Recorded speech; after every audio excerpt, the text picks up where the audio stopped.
Est-ce que tu t'es déjà senti comme une erreur? Pas juste quelqu'un qui fait des erreurs, mais une erreur vivante. Te sens-tu vraiment aimé par Dieu? Pas en théorie, pas parce qu'on te l'a dit à l'église, mais profondément, personnellement, inconditionnellement. Parce que beaucoup de chrétiens connaissent Jean 3 verset 16 par cœur, mais ne se sentent pas vraiment aimés par Dieu. Reste avec moi jusqu'à la fin de cette vidéo. Parce qu'aujourd'hui, à travers ces 5 versets extraordinaires, je vais te montrer que l'amour de Dieu pour toi est la réalité la plus grande de l'univers. Et rien, absolument rien, ne peut te l'enlever. Avant de commencer, je veux te poser cette question. Quand tu fais quelque chose de mal, quelle est ta première pensée sur Dieu? Est-ce que tu penses que Dieu est déçu de moi? Dieu est en colère contre moi. Je dois mériter son amour à nouveau. Ou penses-tu que tu dois attendre des jours avant d'oser lui reparler? Si c'est le cas, cette vidéo est faite pour toi, parce que l'amour de Dieu n'est pas un amour conditionnel qui va et vient selon tes performances spirituelles. C'est un cadeau que tu reçois par sa grâce. Un amour éternel, inébranlable, inconditionnel, gratuit. Reste bien jusqu'au 5e verset, car il contient une image de Dieu que tu n'as probablement jamais osé imaginer.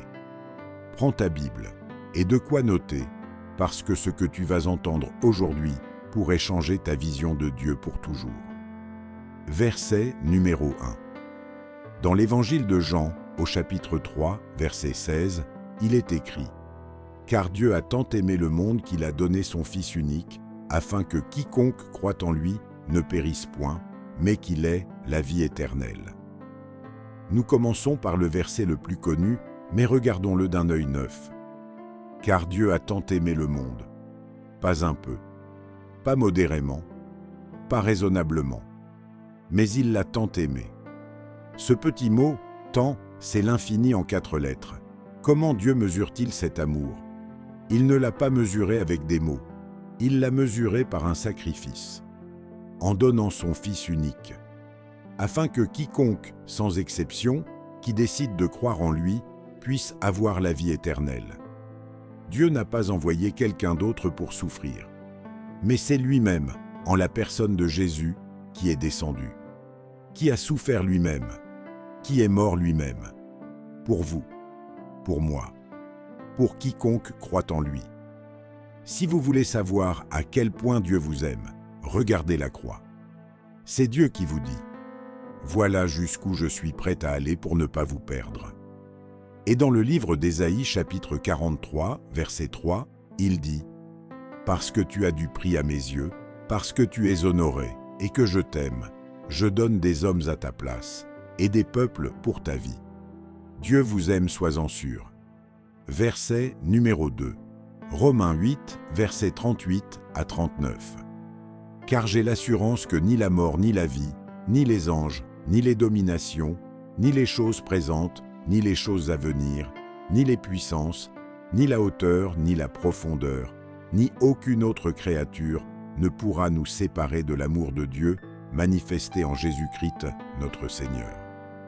Paul fait ici une liste exhaustive de tout ce qui pourrait théoriquement séparer quelqu'un de l'amour de Dieu. La mort, la vie, les anges, les démons, le présent, le futur, la hauteur, la profondeur, les puissances, les dominations. Et après cette liste complète, il dit « Rien, rien ne peut nous séparer. Pas tes péchés passés, pas tes échecs présents, pas tes peurs sur l'avenir, pas tes doutes, pas la personne que tu es devenue, pas les choses que tu as faites et dont tu n'es pas fier. Absolument rien que tu puisses imaginer a la capacité de te séparer de cet amour. » Et 1 Jean, chapitre 4, versets 7 à 8 dit « Bien-aimés, aimons-nous les uns les autres, car l'amour est de Dieu, et quiconque aime est né de Dieu et connaît Dieu. Celui qui n'aime pas n'a pas connu Dieu, car Dieu est amour. » Dieu est amour, ce qui veut dire que l'amour n'est pas une simple caractéristique de Dieu. Dieu est amour, autrement dit, sa nature et sa personnalité, c'est l'amour, ou encore, si je peux me permettre, La matière dont Dieu est composé, c'est l'amour. C'est dire qu'il n'y a pas de différence entre lui et l'amour, c'est toute sa personne, c'est lui-même. Je le répète encore, en réalité, ce n'est pas que Dieu soit rempli d'amour. L'amour, c'est lui. Cet amour est permanent, inconditionnel, indestructible, inséparable, éternel, et s'est pleinement révélé par le don de son Fils pour l'humanité. Tu ne peux pas tomber hors de l'amour de Dieu. Même si tu essayais, tu n'y arriverais pas parce que son amour est le filet qui est déjà tendu sous tes pieds, peu importe la profondeur de ta chute. Verset numéro 3.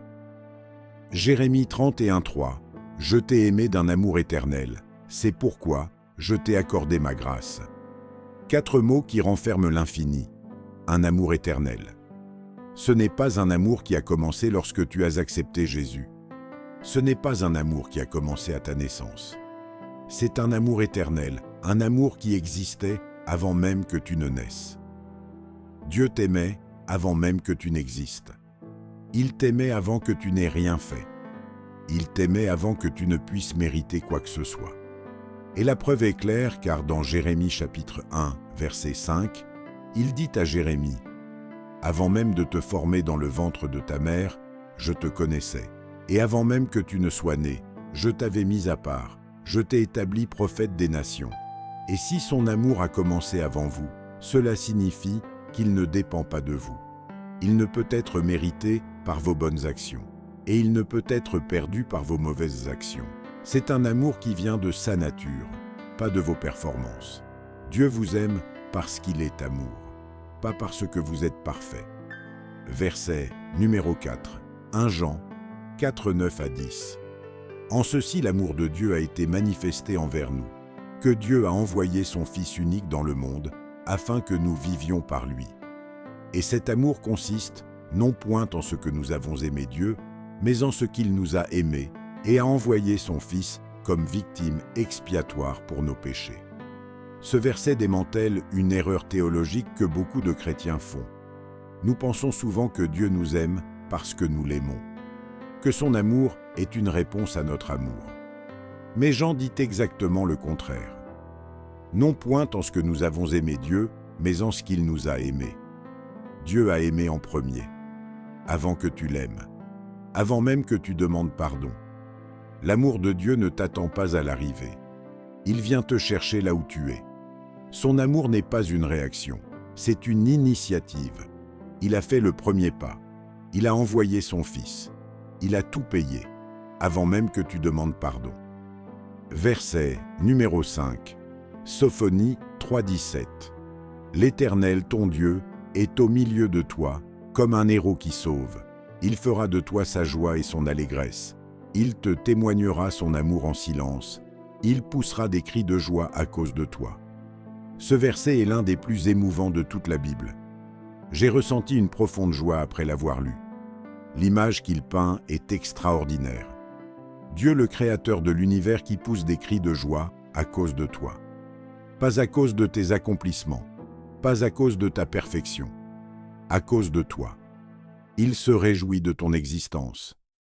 Il chante sur toi. Il danse sur toi.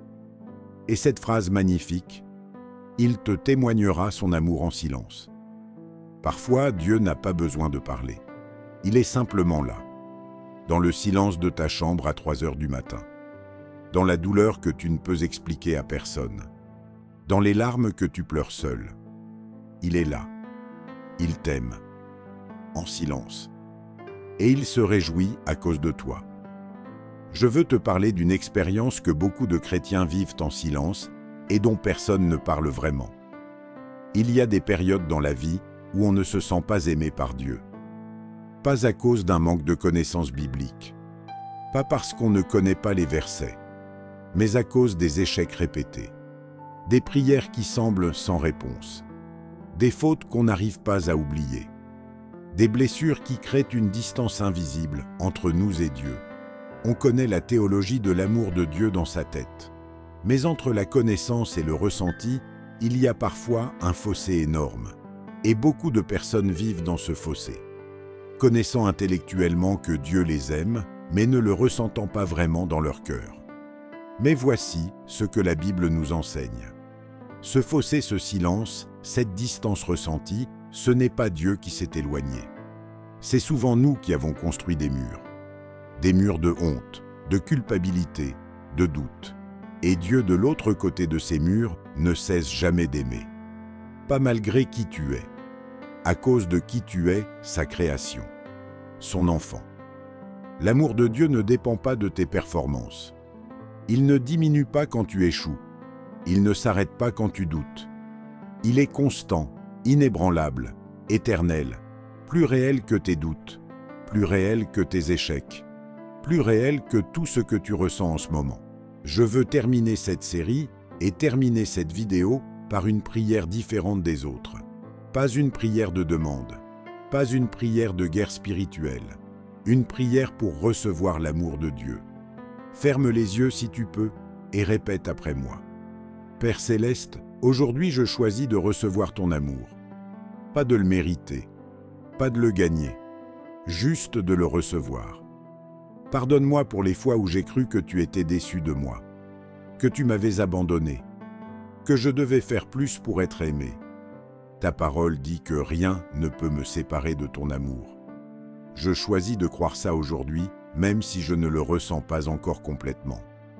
Remplis mon cœur de la révélation de ton amour. Guéris les blessures qui m'empêchent de te faire confiance.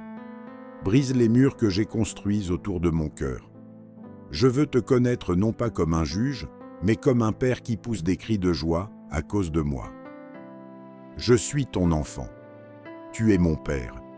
Et ton amour pour moi est éternel. Au nom de Jésus-Christ. Amen. Nous voilà au bout de cette série. 6 épisodes, 30 versets, sur la guérison, la protection, la prospérité, la peur, la prière et l'amour de Dieu. Si cette série t'a transformé, écris « transformé » en commentaire et partage cette vidéo à quelqu'un qui a besoin de savoir qu'il est aimé. Abonne-toi à Guidé par la Bible parce que ce n'est que le début.